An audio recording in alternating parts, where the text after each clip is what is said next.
بسم الله الرحمن الرحيم الحمد لله رب العالمين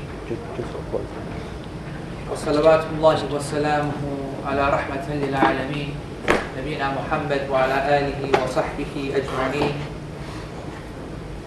وبعد. My dear brothers and sisters, Assalamu alaikum wa rahmatullahi ta'ala wa barakatuh. I'd like to thank the brothers and sisters for being so kind and being so welcoming on my visit to Leeds. And to be honest, I like Leeds.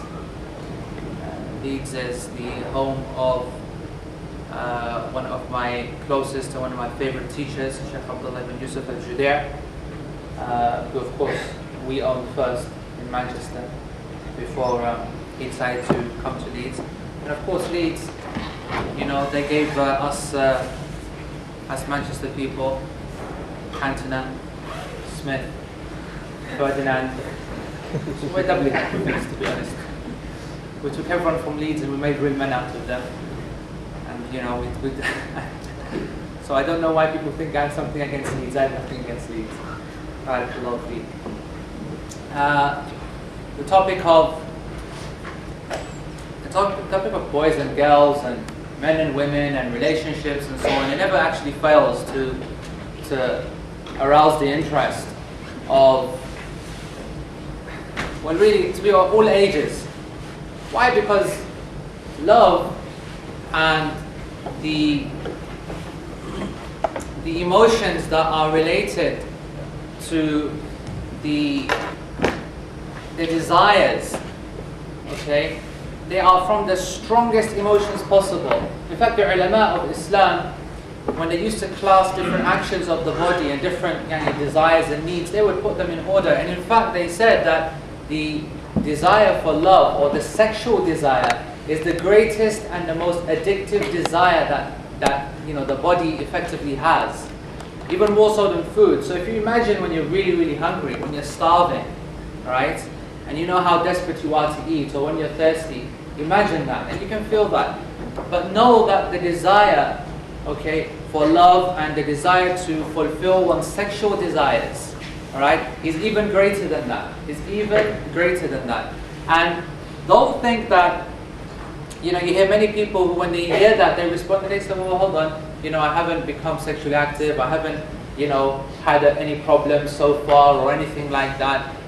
How can that be the case? What's the basis that you're making that upon? And in actual fact, this is a misunderstanding from the person who's made this statement, because to say that one has a sexual desire and that is certainly very, very strong or very, very addictive and powerful does not mean that one has to have sexual intercourse to actually complete that or to fulfill that. No, in actual fact, it means every single little thing which one will be able to, you know, do or get hold of or be able to achieve in order to allay some of that desire, to take care of some of that desire, whether that's a thought in the mind, whether that's, you know, that you look at someone and you think to yourself that that person's very nice looking, or goodness, that's, you know, whatever, and you, for example, you look at someone for longer than you should, and etc., etc. We'll come on to this.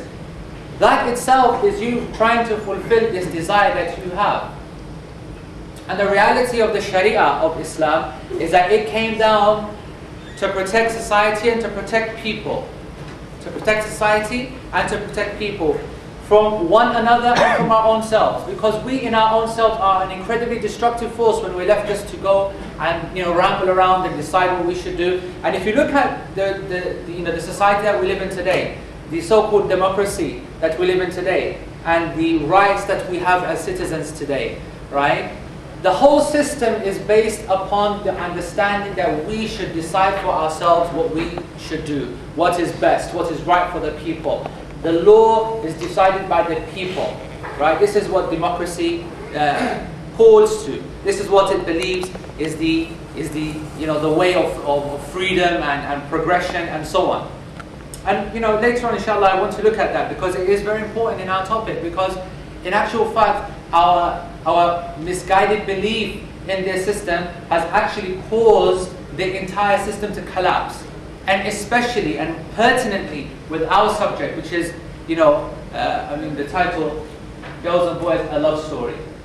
I mean, realistically, you can just take the title away, and it's all about, you know, how to explain the relationship between males and females. You know, what is it that happens, and what is it that Islam says about this relationship, and what are we meant to do about it, living in a real world, living in the society that we do, because things differ from society to society. And here, for example, in this country, certainly Muslims, the majority of the Muslims in this country are from the Indo-Pak subcontinent as an ethnic origin. An Asian flavor on the Islam in this country affects very much how we understand our Islam.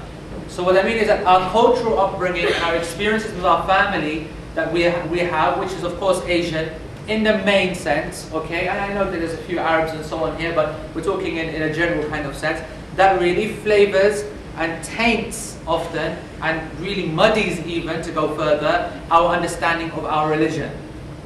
So what I want to start, I mean, there's a few things I want to talk about. I don't really want to make it into a lecture. I don't like lecturing anymore. It used to be something that you know, used to be whatever back in the day, but I'd rather treat this as a discussion, except that you're not allowed to discuss. It's just going to be a one-way discussion. But it's not a discussion, is it really? But just imagine it's a discussion, and you can automatically relax, and I feel more relaxed because I'm just out of this lecturing thing. So, and then hopefully, what I'd rather do, what I prefer to do in this meeting, is that if we can just put a bit of material down on the table, and then we'll have an extended question and answers, where really the question and answers in such a talk is where the real issues start to come up, because there's nothing like everyone's personal specific problems with a person, with a potential marriage partner, with a boyfriend, with a girlfriend, with parents who are being difficult, with parents who are being forceful, and so on and so on and so on. It's these areas which all of us recognize as real problems, real kind of situations that real people, real Muslims are facing today, which either we try and hide and we try to kind of make it out that it's not happening, or, you know, it's time that we, you know, confront these problems and see what the Islamic solution is, if there is a solution. Because that doesn't mean, you know, there's certain things that we may exhibit that maybe there is no solution for. Don't think that the behavior that you see in society and the behavior that you see upon, you know, yourselves and ourselves that we're exhibiting is necessarily something that can be taken care of. Maybe it's a deviant form of behavior in the first place. And so if it's a deviant form of behavior, then it shouldn't be there. But anyway, we'll come to explain that as well, inshallah. You know, Allah subhanahu wa ta'ala in the Quran, if you want to see like probably the most the clearest ayah, the clearest verse of the Quran, where Allah subhanahu wa ta'ala talks about the relationship between man and woman, it is in Surah Al-Rum, when Allah subhanahu wa ta'ala says that وَمِنْ آيَاتِهِ أَنْ خَلَقَ لَكُم مِّنْ أَنفُسِكُمْ أَزْوَاجًا, and from His signs is that He has created from you partners, لِتَسْكُنُوا إِلَيْهَا, so that you may dwell and live unto them together. وَجَعَلَ بَيْنَكُمْ, and He has placed between you مَوَدَّةً وَرَحْمَةً, love and mercy. إِنَّ فِي ذَلِكَ لَآيَاتٍ لِقَوْمٍ يَتَفَكَّرُونَ, and in that surely are signs for a people who reflect, okay, for people who consider, for people who are deep. Now I want to say something. You know when the Quran is put in front of us and recited and so on, it's really, really important, really is, especially as, you know, this, I'll call it from now on our group, okay? Our group, I mean that young kind of 20-something, you know, British Muslim, mostly born in this country, with all the Asian and cultural baggage that we come with, whatever. Okay, our group has intrinsic problems with relating to the Quran. All right, if you want to find the reason why we are how we are, if we are weak in Iman or weak in the practice of Islam, then it is because of our relationship with the Quran. You know, sometimes you have two extremes, right? You have the kind of the academic, cold, even non-Muslim approach to the Quran, which is, this is a book, it's a great work of literature, it's a great work, and it's fantastic, and we study it, and we read it, and we look at it, but we keep that distance from it, okay? We treat it very much as a document. And then you have the very other extreme of that, which is something that we're very familiar with, right? Our Asian kind of background, where the Quran is something so supreme and so holy, which of course it is, it's the word of Allah subhanahu wa ta'ala. But so much so that so many mawani', yani so many hindrances and so many barriers are put in between us and trying to interact with the Quran. So it's wrapped up in a very, very specific way, and it's put as high as possible when it's not being used, and it's only ever taken down when you're in a certain fashion, and you must have to cover your head to read the Quran, and you can't be doing this, and you must be like that, and you know you shouldn't be referring to books of tafsir without wudu and this, and then you'll find all these little points add up to an idea, a system, that the Quran is only meant to be used in certain times, certain occasions, to be pulled out, to read over someone who's dead, or to read over someone who's born, or to bring out for some kind of khatam or something, or whatever. And so you have these two extremes that the Quran is approached, and both of them are wrong, and both of them are totally detrimental to the person's Islam. And that's why you find that these people have no Islam, and these people who think they have Islam also have no Islam. And you find that these kind of Muslims from our community are the ones who deviate most in their understanding of the relationship with Allah and His Messenger sallallahu alaihi wasallam. And whereas that the middle way, and always the middle way, is the way of the Prophet sallallahu alaihi wasallam, is to be able to have that respect. Of course, this is the kalam of Allah. This is the speech of Allah subhanahu wa ta'ala. Is to have that respect with this book, but recognize that this source is our guidance for life. That this book is going to show us exactly how to live our lives. And to live our lives not just to achieve a greater happiness and goal in the hereafter, but in this, as-sa'adu fi darain, yani to have happiness in both abodes, in the latter abode and here now. And that's the great advantage of being a Muslim. You see, non-Muslims, alright, have this great idea, you know, which they made up themselves, of course, that we're really miserable as being Muslims. You know, really.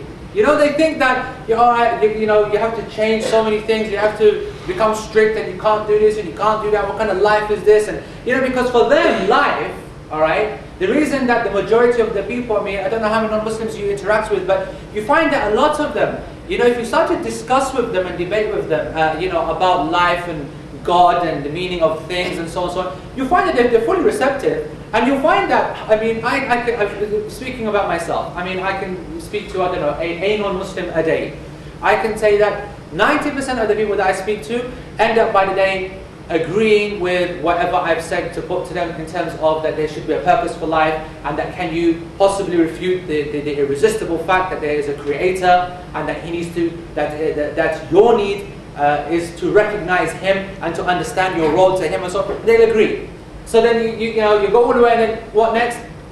Yeah, but you know, it's just what stops them? The love of this life, the fear of committing to something which they're so afraid of. They're so honest. It's really sad, actually. It's funny and it's sad that they really believe that, you know, it's a life and they say you only live once and you're not going to happen again. You know, they start to laugh and joke about hellfire and heaven as like a joke. That's how they treat it. They said, well, look, you know, oh well, you know, so I'll go to hell, let me at least enjoy it now. You know, this is the kind of understanding. And the Muslim is like, you know, thinking, I mean, where are you coming from? You know, committing yourself to Allah subhanahu wa ta'ala, becoming a Muslim does not suddenly mean that your life is going to end now. And that's the only way it's not going to end now, and to achieve real, true happiness, to be able to be, you know, connected with your religion, is to be able to treat the Quran properly. And part of treating the Quran properly is when Allah subhanahu wa ta'ala addresses the Muslim, yani us, then we should listen very, very carefully. Because this is not just me speaking to you, or your father speaking to you, or your friend speaking to you, or your whatever. This is the Lord and the Creator of the universe speaking to you. Me and you as an individual. Every single ayah that you speak, that is the way that it has been transmitted. As he taught Jibreel alayhi salam, and then Jibreel alayhi salam then went and taught Muhammad sallallahu alayhi wasallam, and then Muhammad sallallahu alayhi wasallam then went and told the Sahaba, and then the Sahaba then went and told it to the Tabi'een, and in this silsila, in this continuous chain, it has come down to us in a direct fashion. So that Allah subhanahu wa ta'ala in a continual chain addresses every single person. So when you listen to the Quran, you have to put yourself in this position. I am now being addressed, and I am being now asked to think. The Quran is not for shallow people. If you're shallow, then go and find another religion. Because this deen does not have shallow people, thick people, dense people, dead people, narrow people. No.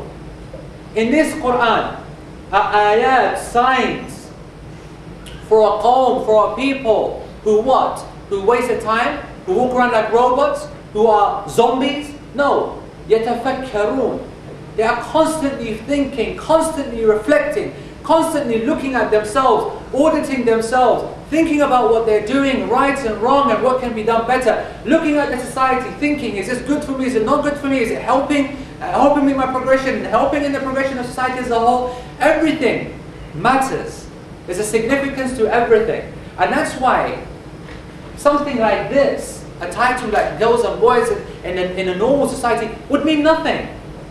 But for the Muslims, it means something very, very important. Because we recognize that Sharia has put a weight upon the relationship between men and women. That Sharia has placed responsibilities upon men and women. And that is something that we have to not only recognize, but try and submit to. And when I say submit to, the reason for that is because it's dealing with desires.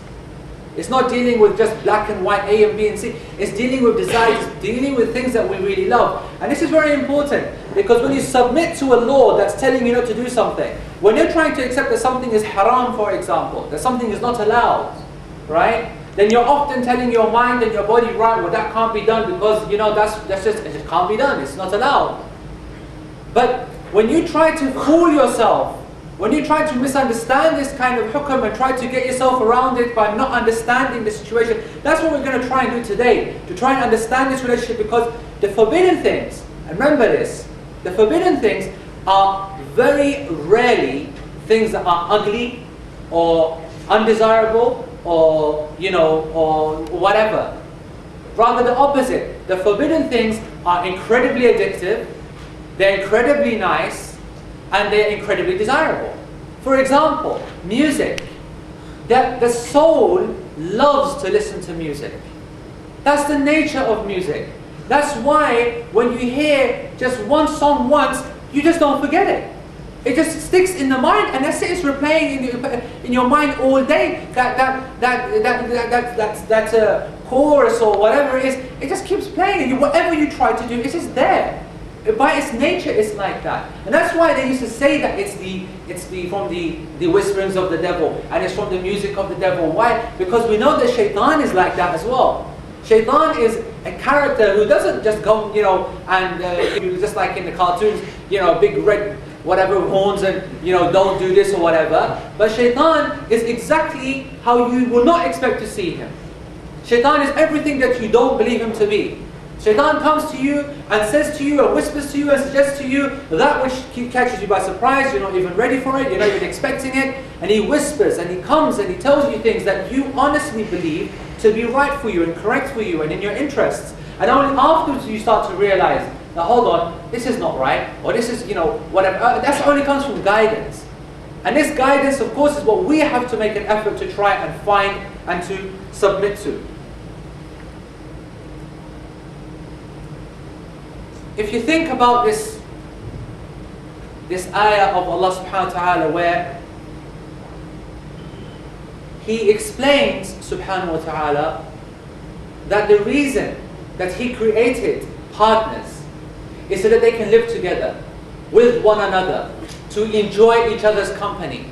Mawaddatan wa rahmah has been placed between them, love and mercy. Then you know now that this desire that we have is actually something which can be used for benefit. The problem, of course, is when we start to abuse what we have. Now think about it, okay? Everyone here, unless that person, of course, who Allah subhanahu wa ta'ala had mercy upon, because they're the exception in our society of going to university and being young and free and single in our society today. How many people have been absolutely pure from, coming from GCSEs and not had the opportunity to get involved and interact with girls and interact with whatever and so on and so on? Very, very few. And why is it that, for example, so many women find it difficult to stick to the Islamic ideas of modesty? And why is it that men find it so difficult to stick to the Islamic ideas of modesty? And why is that? And the reality behind that, And I don't want to, this is not a bashing session, by the way. This is not a, I'm going to go here and bash everyone who doesn't wear hijab, and bash everyone who doesn't wear beard. But we have to now at least put down the parameters, okay, of what Islam says, and then try and understand why is it that Islam in itself, calls for these things. Why is it that Islam tells a woman to cover herself? Why is it that Islam asks a woman to think about hijab? And why wouldn't a woman? Because it's not just good saying, right, you don't wear hijab, you're this, that, whatever. It's just stupidity. Why is it that someone believes that hijab is not very important for them? Or maybe believes that it's important but can't get over the hurdle of putting it on or something. Or for example, the man, believing that in actual fact to not have the beard is something which is better than to have the beard. Why? Why does someone do that? And I think if you look at it, and studies actually show that when someone does not, and this is Islamic research, as opposed to just listening just to blind academic rubbish from places like this, I suppose, right? The reality behind it is insecurity, right? We have a distinct state of insecurity with ourselves and almost an inferiority complex with what our religion is telling us. And such a complex is only ever caused if we honestly believe that the alternative is better. Because you can only have an inferiority complex if you believe you're inferior to something which is superior, right? And you can only feel insecure in a place where you believe everything else is secure. And the else and the other here is the Western society that we live in. So therefore we have suddenly, had this system imbibed into us. We've actually sucked in and fallen for the fact that the woman who is displaying her hair and displaying her beauty is actually, the secure, the stable, the standard model. And likewise, that the man who looks like, the bloke out of the Gillette advert, very smooth and whatever. But that's a woman, isn't it? I mean, what's the difference? I mean, that he is the standard and the secure and the normal model. And so therefore, hence, what the Sunnah tells us about our women, okay, and what the Sunnah tells us about the men, all right, that is not the norm. That is therefore something which is going up against society and in ourselves. Because we have this immense pressure, right, caused by the rest of society, we just don't want to try and go up against the standard. And that's it, what I want to tell you is that you should never underestimate this the size of this barrier is very, very serious. And all of us were there. So the one who thinks that you can turn to another person and say, why are you just not wearing hijab, or why are you not having a beard, or why are you going out with a girl or with a boy, you have to understand that we are severely affected by our surroundings and by our community. Our society is so persuasive. And they're very good at being persuasive, right? Our society is not something, it's not like a very, a simplistic way of controlling people. For example, if you look in this country, homosexuality is a very easy example to use. If you look back 50 years, where there was no, the idea of homosexuality being accepted and spread in society was abhorrent, right? It was something which would not possibly be accepted amongst the people at all.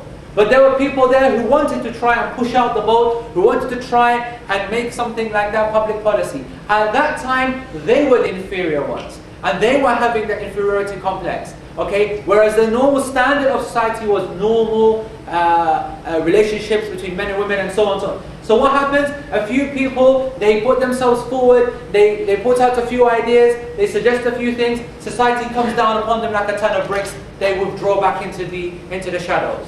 And then they rethink their plans. And then they come back a few years later, different people in power, different effects into the media, different kind of things, and then they throw out their ideas again. And a few more people here, and then they withdraw once the pressure comes down again. And so on, and this process continues until you have, from just an idea, you have a few people. And from a few people, you have a group. And from a group, you have an underground movement. And from an underground movement, you start to then affect and influence people. And that's how democracy develops ideas in society. And that's the inherent weakness of democracy. Because it means that one day nothing goes, and then the next day everything goes. Because it's all going to be down to the masses. It's all going to be down to the people to decide what is right and what is wrong. And that's why Sharia is so noble. And that is why Islamic law has its own attraction. That is why actually all religious law has attraction to a certain group of people who recognize that discipline, who recognize that stability in law, that recognize that the Creator is the one who should decide what law should be. That is why this has its own inherent attraction. And it's coming and it's building, and it will, inshallah, one day, people will suddenly realize that without some fixed standards like this, mankind is going to go to the dogs. And you know that statement, go to the dogs, it's going to go to the dogs. Because our behavior at this moment in time is nothing short of animalistic. There's very, very little difference between our behavior and the behavior of dogs and animals. Because these are the animals, when you refer to animals in this sense, it's because they are, when you refer to someone as being animalistic or acting like a dog, right, in the issue of relationships, what do we mean? They copulate in public, they have no ghira, of course, and so therefore when humans are, for example, being intimate in public and all the kind of facade that you see in the community today as it spreads, okay, from man-woman to woman-woman to man-man, and then there's no more barriers left. And you'll see that such a system which allows itself to develop and allows itself to regulate itself, okay, such a system will lead to only one thing. And the one sacred boundary which still is holding, but just about, is the boundary between parents and children. And that will be broken soon. That will be broken soon as well. That will be broken soon as well. Parents, children, brothers, sisters. The whole issue of incest is being debated now on a daily basis in places like the Netherlands and all these permissive societies. And it won't be long until a few people start to suggest, here, what's wrong with it? What's the problem? And people will put up this defense for a period of time, and then they'll retreat. And then they'll come forward again, and then they'll keep arguing. And I guarantee you, the same way that the sexual kind of permissiveness society that has spread, and the same way that homosexuality has spread, is only going to be the same way that incest is going to spread. Why? What's it done on the basis of? Well, this person is a law-abiding adult, and he knows about himself, and he knows his own limits and responsibilities, so let him make the decision. That's what it's going to come down to, because that's how they allowed sexual permissiveness to be whatever it is at the moment. That's how they allow people to become gay and so on. They said, well, no, we can't infringe upon his rights. So if he wants to be like that, then let him be like that. So you give me one good reason now why, if a person comes and says that I want to have relations with my sister, why you should stop me. And that's the reality. You won't be. If you accept this principle, if you accept this premise that the man knows best, that they're able to decide what is good, then we should then go ahead with it. Do you see the danger of the system? And that's why you have to understand the problem of society that we live in. If you understand the undercurrents that control society, if you understand the undercurrents that determine for us fashion, and ideas of looking good, and ideas of looking beautiful, and the ideas of how we should walk and talk, and how we should appear, and how we should dress, and so on, and how we should have relationships, and what kind of relationships, and what the means should be, and so on and so on. These kind of ideas that are promoted look very innocent and funny. They look very attractive. Bridget Jones, look at her kind of understanding of how relationships should occur. Look at the American Friends model, the sitcom. Look at the way that it's produced and the way it's thrown upon the people as something very hip and very chic and very, relaxed and very friendly and so on and so on. That's the way that these things are put in. It's not put in the harsh realities of what this will end up as. I mean, who are they trying to fool? The Muslims shouldn't be fooled by this.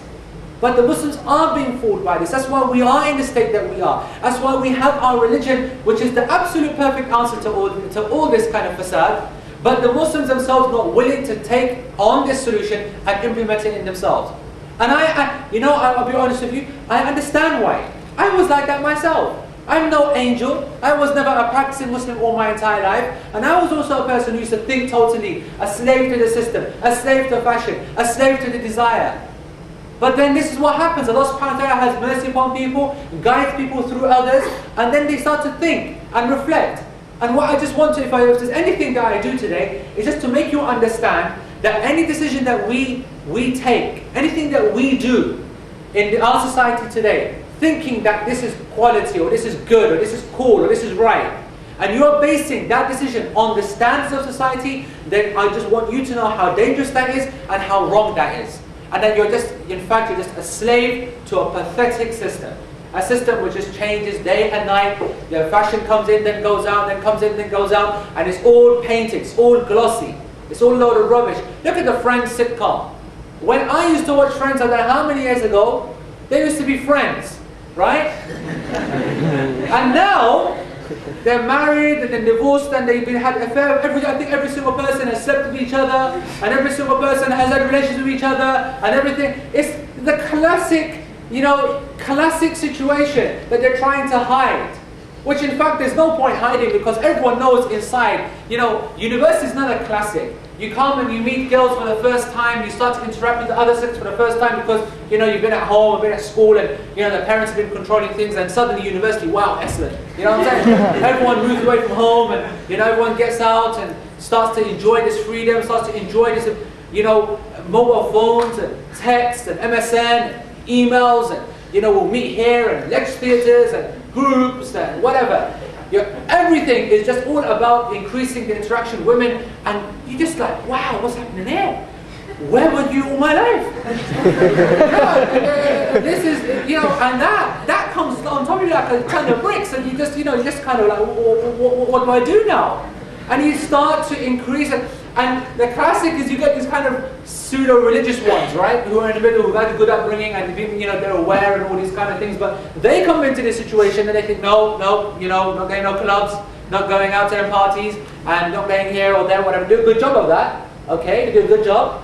But they have this idea that you can be friends with a girl, right? This classic idea, right? So you see this kind of, these girls talking amongst each other, and so who's that bloke? Who's that? Oh, he's just a friend. Who are you trying to fool? SubhanAllah, what the hell's a friend? Yeah, what are you talking about? There's no such thing as a friend between a boy and a girl. And I don't have to prove that. I know I don't have to prove that, because every single girl knows that, and every single man knows that. So I'm telling you, all the sisters here, if you have a man who you think is your friend, then don't. Because he doesn't give a monkey's about you or your friendship. He doesn't give a monkey's, right? And that's a fact. And if you don't believe that, then I ask Allah subhanahu wa ta'ala to open up your mind. Because He doesn't. Because I know. Because I've been there. I know. I don't need to make my own personal witness for it. This is the reality. This is the reality of relationships. This is the reality of of love. This is the reality of desire. It's something that we think that we're trying to trick someone, but we're not. The desire for love and the desire for relationships is incredibly strong, incredibly addictive. And that's why, honestly, so many people believe that they go through life, for university is a challenge. It's a major challenge, okay? And everyone has individual responsibilities. Females and males have their own specific individual responsibilities in controlling their own behavior and their own assets. Now, the woman, for example, she has certain specific responsibilities. And the man, for example, has certain specific responsibilities that differ. Now, for example, women, their prized asset is their beauty. Okay? The majority of women are beautiful and very proud of it. And some men, some men, few, granted, but some, right? But the majority of women, all right, recognize that. And of course they do, and of course they should. And they should be proud of that. But with that beauty comes responsibility, because that beauty is the source of your izzah. It's the source of your honor and it's the source of your respect. And this beauty, it can be destructive and it can be a blessing. And in its most destructive sense, people's lives, and in its most beautiful and blessed sense, it can lead to the most healthiest of relationships and cause a nation to develop, a nation to flower, and it causes people to become strong in a good community with a good marital relationship, and so on and so on. These kind of concepts need to be fully understood. A man's responsibility in dealing with beauty, in dealing with desire. The man's sexual desire is stronger than that of the woman. And therefore, certain restrictions come upon him that are greater and more difficult. And that's why you see this crazy kind of hypocrisy, where all these men, they go around and complain to the woman that you're not wearing hijab and your hands are covered and your face isn't covered and you're this and you're that, whatever. And they're just, walking around, with their tight jeans and tight t-shirts and, clean shaven with, these new whatever razors and, as if it's only like one way. It's something like one-way kind of traffic. And that's just not the case. It's just not the case. People always want to try and blame someone else and don't want to look at their own selves for their own responsibilities in this relationship or in this kind of society. That's always the case. Naturally, it's been the case. For example, a man would think that he's got through university by not having a specific relationship or not doing anything haram, and he'll think, I did well. But he, throughout the university or throughout his interaction with women, whether working or whatever, is doing things which are leading up to such a adulterous, not adulterous, but a immoral kind of relationship and situation. Right? For example, looking at another a member of the opposite sex. So a man looking at a woman, it is something which has been restricted by Sharia. It is not allowed to look at a man for so long. So you can stop looking as well right now. No, it's a joke. Of course, looking at the purpose for education is that built you up, didn't it? It's an old joke I say every time, don't worry. We have this beautiful hadith of Fadl ibn Abbas. By the way, I know you're looking over there, but there was no one actually looking from over there. It was actually from over there, but anyway.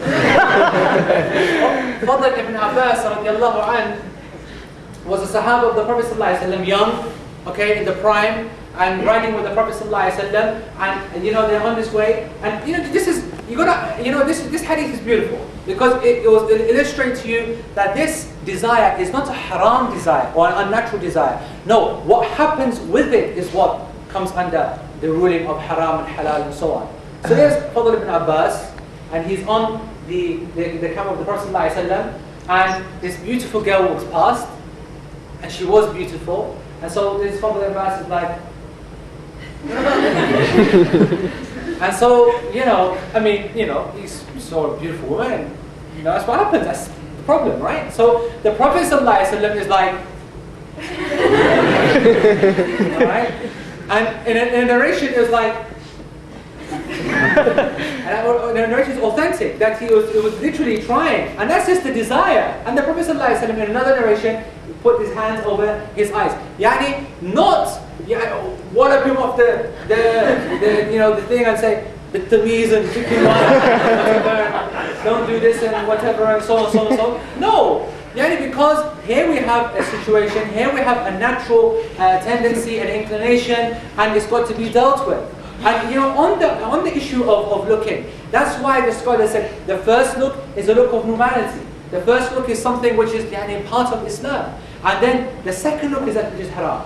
Which is why, when we're doing this bab, we make sure that the first look is as long as possible. Right?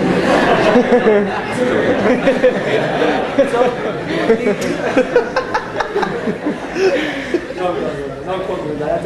I think that.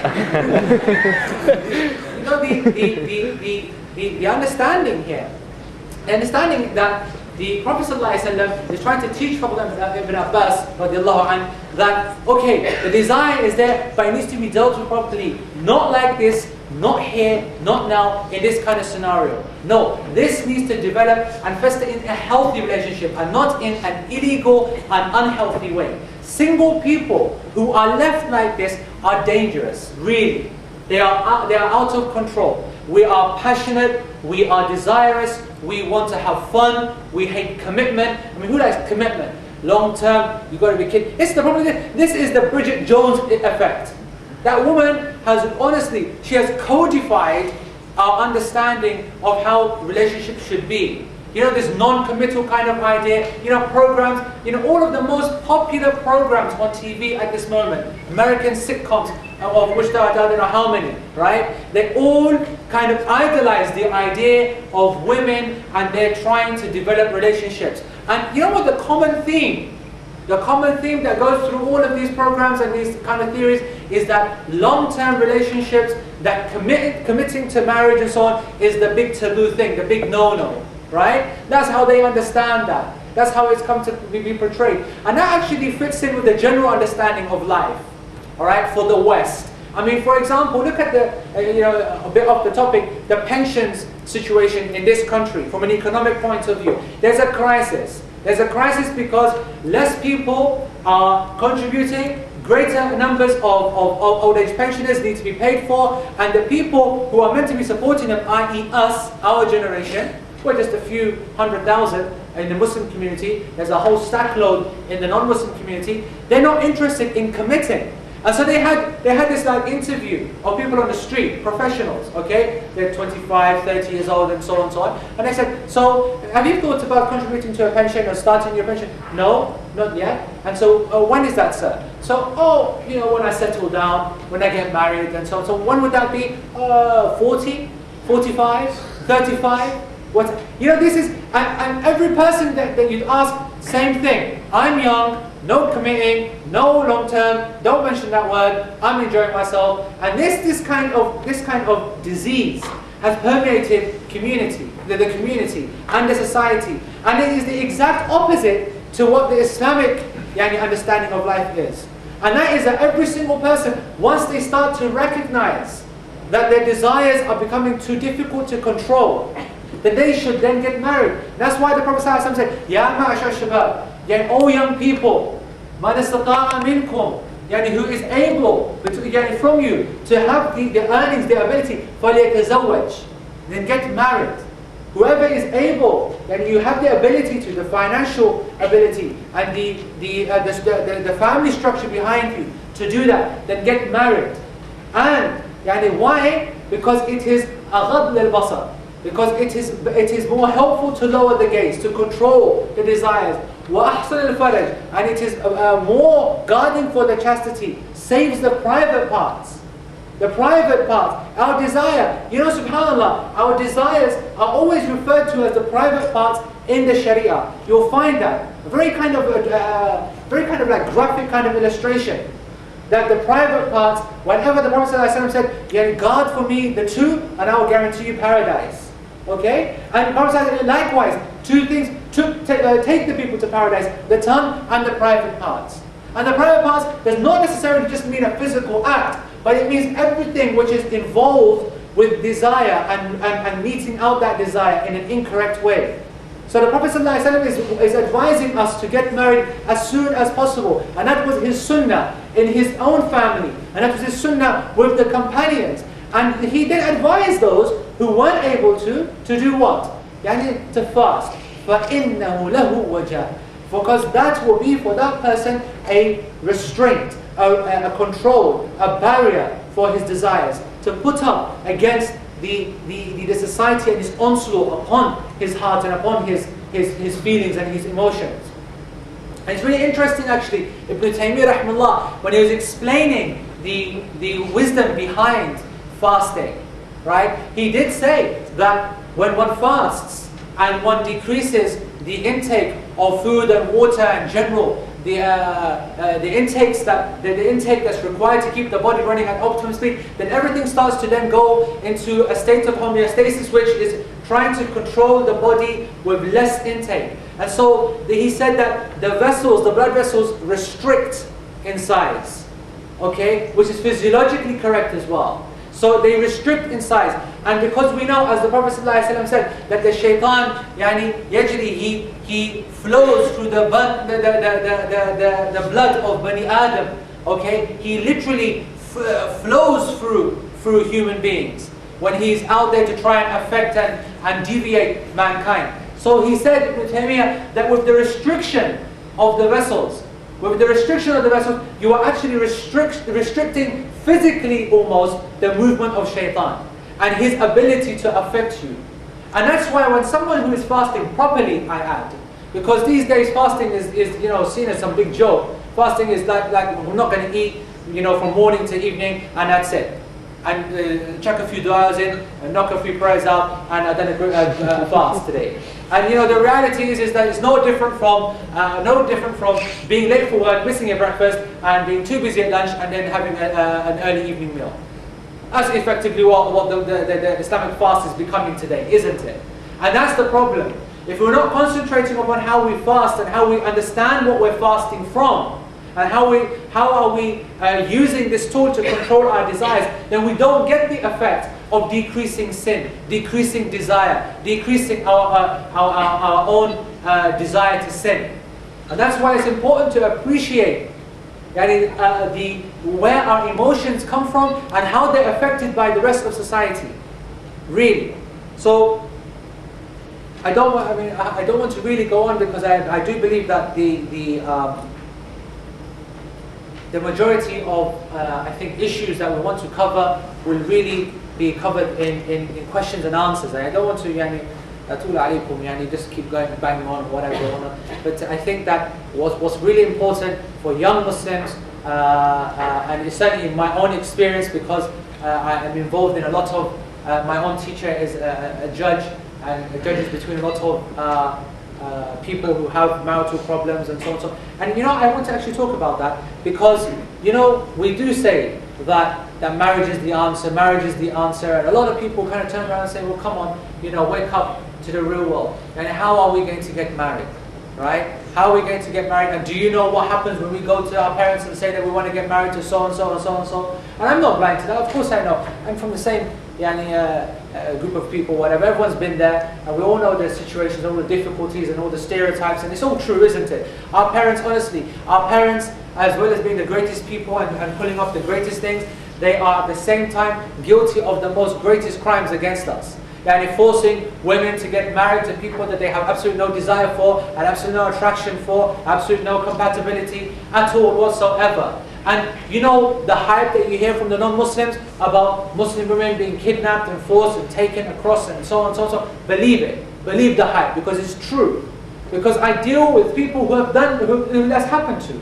They've gone and the marriage has been forced upon them in order to safeguard honor and respect. And I put that in the most of inverted commas. That's of the parents, and to repay family favors and so on and so on.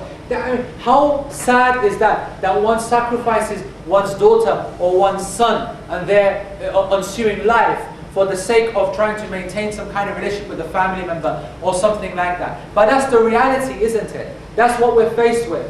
When we're trying to get married, these are the problems that we have. Our parents won't listen to us when we try and tell them that this person's better for me, or this person's more appropriate for me, and so on. And these situations always need a bit of give and take. They do need a bit of give and take on both sides. I mean, the Asians, it seems like the only thing that we're known for is that we like to get married to our cousins and things like that. Okay? And the reality is that it's permissible, of course. Islamic Sharia allows that. And often when the parents advise that for us, often it's a good thing. And there's many benefits in that. And I myself am a promoter of that. I really am. Because not only does it keep parents happy, but you'll find that there's always an extra reason for the two people to try and make a go of it, to try and make a go of the marriage. And it is funny. You must have heard the joke, my favorite joke, that it has this man and woman, and they're Pakistani man, Pakistani woman, and they're coming out of divorce courts, and they've just been divorced, and she's crying her eyes out, she's bawling her eyes out, and so he looks across and he goes, Yeah, don't worry, at least we're cousins. I love that. I really do, because it's absolutely spot on, right? There are a lot of us, right? And sometimes that relationship, family relationship, gives us some kind of added incentive to take care of our problems that occur between Muslim couples. And by the way, have absolutely no misgivings. Do not be naive. The Muslim rate of divorce at the moment between Muslim couples, even practicing, is at an all-time high. It is, if it isn't higher than that of the Western system, then it is very close to it. That's just from my own personal observation. I can tell you that every day I will be with my teacher or other people, or every 2 days they'll be presiding over divorce between Muslim men and women. So this is no joke. When we talk about marriage, it needs to be dealt with properly, it needs to be understood, it needs to be used correctly and so on, that the man has a responsibility to be able to choose wisely for his wife, and that the wife has a responsibility to be able to take and accept certain things from the husband. It's very, very important to make sure that it lasts and that it actually brings fruit. The Prophet ﷺ said that al-mar'atu tunkah li arba'. The Prophet ﷺ said that a woman is married for 4 things. Okay, and as well as mentioning the beauty and wealth and lineage and emphasizing deen, it's important that the emphasizing of deen doesn't mean that you forget the other factors. Doesn't mean that the men should then just put up with marrying someone they're not attracted to. And attraction is very, very important. Attraction is something which the Prophet ﷺ has not made a system, or has not taught us a system which is unrealistic. It wants people to be happy. It demands people actually to be happy in their relationship. And it only is going to happen if you have an attraction, if you have an ability to be able to interact with the opposite, with this person that you're going to spend your entire life with. And remember, if you don't enter into a marriage, if you decide to keep yourself out of marriage, especially for the males, then you're taking a major risk by playing the single game, by playing the market as people do, and that's the reality. And that's what happens. Men, once they're left single, they believe and they get out of control, and the Islamic values start to become diluted further and further. Then they come under the statement of the Prophet ﷺ, where he said, مَا تَرَكْتُ بَعْدِي فِتْنَةً أَشَدُّ عَلَى الرِّجَالِ مِنَ النِّسَاءِ. I did not leave behind me a fitna, a trial, a test more severe upon men than women themselves. Yani women in themselves, whether they like it or not, they are incredibly dangerous. We know that, don't we? I mean, the reality, does that mean that every woman is like a scheming, kind of, cunning, devil kind of character and silly things like that? Yeah. Of course not. No. The reality is that women themselves have a responsibility. And that responsibility is their own role. But then it turns into the responsibility of the man now to deal with the situation in the way that he's been asked to, and the way that he's been recommended to deal with it according to the Sharia. So for example, we have a really interesting narration of Mughira ibn Shu'bah radiallahu anhu, one of the major companions of the Prophet ﷺ. And he wanted to get married, and he went to the Prophet ﷺ, and he had seen a girl, and he said, this is the girl that I want to get married to. And the Prophet ﷺ said, are you sure? And he said, yeah. And so he said, have you seen her properly? So he said, yeah, So he goes, go to her house and ask to see her properly, meet her properly, sit and discuss with her, and then see what happens. Interesting, this hadith. The prophetic way of dealing with the issue. So he goes, comes up to the door, knocks on the door, and the parents open the door, right? And remember, the houses at the time of the Prophet ﷺ, if you go to Medina and you see the old kind of quarters, very small. One of our rooms or 2 of our rooms would be their house, okay? And they'd have, normally it's just one room, and they'd have a curtain that would, separate the living to the sleeping quarters. Toilets and so on would obviously not exist in the outside. So very small, very intimate kind of setting. So if you imagine, knock on the door, right? Now, can I help you? Yeah, I'm here to meet your daughter. I want to get married to her. What's all that about? And so, he said, well, this is what the Prophet ﷺ told me to come and do. And they're kind of like, don't think so, kind of thing, yeah? and what's really nice is that in the hadith, the daughter, she hears this behind the curtain, and she says, did the Prophet ﷺ tell you to do that? He goes, yeah. So he goes, khalas. She goes, khalas. And then they met, and they sat down, they discussed, of course in the presence of the parents, and they were able to develop a relationship, and they got married. Now Mughir ibn Shu'bah, I need to tell you something, actually, is that he got married to many, many, many people in his lifetime, by the way. When I say many people, I leave you guys to do your research, right? So it will make this point more valuable when you find out how many people he eventually got married to. Not more than 4, of course, at the same time. But it'll be interesting. But what's really, and if you find out this fact, I'm not going to tell you, I'm going to leave it to yourselves to find out, make some research, okay? If you find out that when he said that and she died before he passed away, okay? And he said that this was the sweetest of all my wives. The love that was between us was of the greatest between any of my other wives. And that doesn't mean much if it's only 2 people, right? I mean, it wasn't very difficult to be another person. But if you're married to X number, okay, at one time in your life, whatever, then you know that this statement has immense weight. And actually, we don't even need this statement to prove this to us.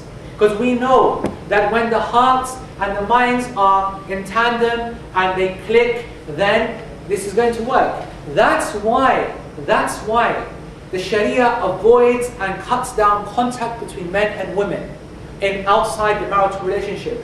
Why? Because it takes very, very little time and little effort for men and women to click. Really. And I really do mean that. And again, something which I don't need to explain or prove. This is something which is known by tajruba. Every single man and woman knows that. That there's the greatest sense of excitement and buzz and addiction to be able to relate with, it's sometimes, women just want to speak to women, but sometimes they want to speak to men. And that's just the same with men. Sometimes they want to discuss things with men, and other times they want to discuss things with women. Because of the different kind of relationship that they are able to develop, and that in itself is addictive, and that in itself becomes fixed after very, very little contact. And that is the reality. And once you get into that situation, and that love develops, and it always does, don't fool yourselves to believe that anything else ever happens. Then, as they say, love blinds.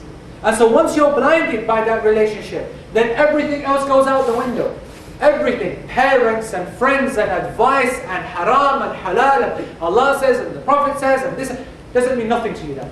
It doesn't.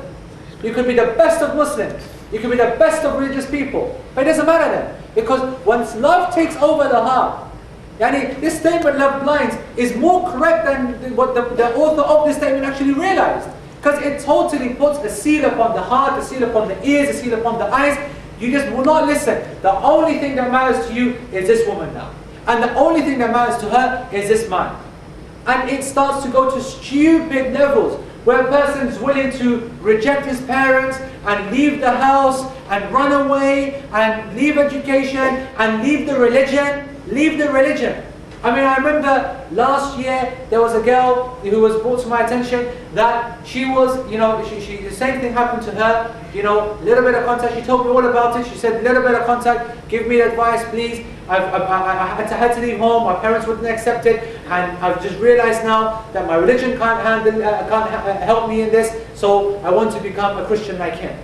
That's where it goes. That's where it ends up. That's what happens. All from just a small interaction. Don't write off the danger. Do not. Because you will not find a more powerful experience than love itself. You will not. That's why it's so beautiful when it's done with correctly, and that's why it's so deadly when it's abused and not looked after in a correct way. And I'm sure that I've spoken for more than an hour, which is far too long, isn't it?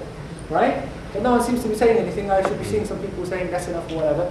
But no, fine. Then I put me up here like a chicken and roast it. Allah can do it, yeah. Splitting myself. Alhamdulillah. Allah, nice. We'll deal with you after. Right. So, really, like I said, I don't want to, because it's turned into a lecture already. It's been 1 hour of just me talking, and I'm tired, to be honest, right? I don't like to do this because you're all intelligent people, inshallah. You're intelligent people who, you know, it's this is a talk which always comes around this time. I don't know if you guys planned it or not, but it's around Valentine's Day, and everyone's into this kind of, romantic kind of mood. Everyone's getting together, and all the movies are going to come out, all the cards are going to come out, and all the text messages are going to start flying around, and emails, and blah, blah, and everyone's going to find some excuse to do something, and whatever. Everyone's going to find themselves in an opportunity to take, a benefit or advantage of the situation.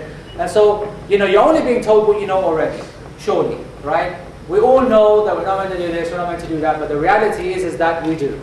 The reality is that we succumb to our desires. Why? Because it's an incredibly addictive desire. It's an incredibly, to look at another person is very addictive. To enjoy beauty is very addictive. Why? Because beauty is like that. That's why beauty by its very nature is like that. To enjoy oneself and to flaunt what you have is very addictive. And it's something which comes very naturally to someone who's feeling insecure with that which really matters. Our Sharia, our law by Allah subhanahu wa ta'ala is something which is so natural. Sharia came down, to preserve society. If you want to ever understand, if you're doing something, you're studying something and it says this is halal, this is haram, this is halal, this is haram. If you want to try and understand why, you will find that all of the individual reasons lead back down to a central reason. That is what? To preserve society. To keep society running in good order, in good function. Right? That's the role of everything. And so when you yourself decide to disobey, and you decide to go against the command of Allah subhanahu wa ta'ala, which is the most natural and beneficial thing for each individual member, it will never ever be something that is difficult for the people. It will never ever be something which is unnatural for the people. Rather, it will only be something which is good for us. But when you do that and you go against the system, then not only do you fail yourself, but you fail society as well. Because society will then feed upon your actions. And then it will have ripple effects upon the other people. And it maintains this level of regression and aggression. Regression from Sharia and aggression against the Sharia and its principles. And then being something in line with the normal standards of society, which change every day anyway. Something which changes today, comes back in tomorrow, and so on, so on. You can think of so many examples. I did a classic example, like for example, those men who wear their trousers, for example, below the ankles, right? Okay. Now the Sharia requires that a man should have, he should have his trousers or bottom garment like a thobe such as this above the ankle. As the Prophet ﷺ said in many ahadith, anything which is below the ankles is in the fire. Now, a lot of people, I don't want to get into the fiqh discussion of this, but I'm just from a fashion point of view. There was once upon a time where that was really seen as something stupid, right? It was seen as the Mr. Bean look, right? Okay, especially those who were doing it, walking around like that kind of thing, yeah, looking like a whatever, right? But they came into society not long ago, and still now, actually, where it is seen as a fashionable cut in a suit would be a straight cut trouser, which would be actually above and around the ankle. And so it's not as fashionable. And so the Muslims were able to wear trousers, and walk around no problems. And that was a little while back. And now, the Muslims who have been using these kind of, these, I don't know what they call them, kind of like longer, baggy bottoms things, whatever they call them, shorts things, which come right up to here, like skaters things or whatever. And they've been wearing them, right? The men have been wearing them and practicing ones who believe that you should keep the bottom above the ankle. And they've been wearing them and they've been thinking excellent. And that's fine because all the society's youth and young people, they walk around that kind of thing as well now. Right? They have it up to there and they have that much showing. It's not a problem. And see, that's the danger. If your religion is going to be determined by what your society tells you, and you don't realize that your society is governed by the most pathetic of rules, which is what the people reckon, which is what the people say, today and changes tomorrow, and changes again today and changes again tomorrow, then realize that you're just going to be just like one of these little rubber ducks on the water, and you get tossed around and thrown about, and you have no value, you have no worth. That's why when someone does not follow Sharia, they have totally sold themselves. That's why Allah subhanahu wa ta'ala says that they sold the deen, the verses of Allah, بِثَمَنٍ قَلِيلًا, for an incredibly petty price, a nothing price. They sold it. They sold their izzah, they sold their deen, they sold their respect, they sold that which gave them honor. As Umar ibn Khattab said, that kunna adilla, we used to be nothing. We used to be nothing, nobodies. And then Allah azzana bil Islam. And then we became honored and respected and men and people with Islam. Then we became something. That is the way to understand our religion. That is our religion. It's our relationship with Allah subhanahu wa ta'ala which makes us people. It's our obeying the commands of Allah subhanahu wa ta'ala which make us noble and honorable and people that should be respected. It gives us value. It gives us this kind of reverence that we share and that the society should recognize.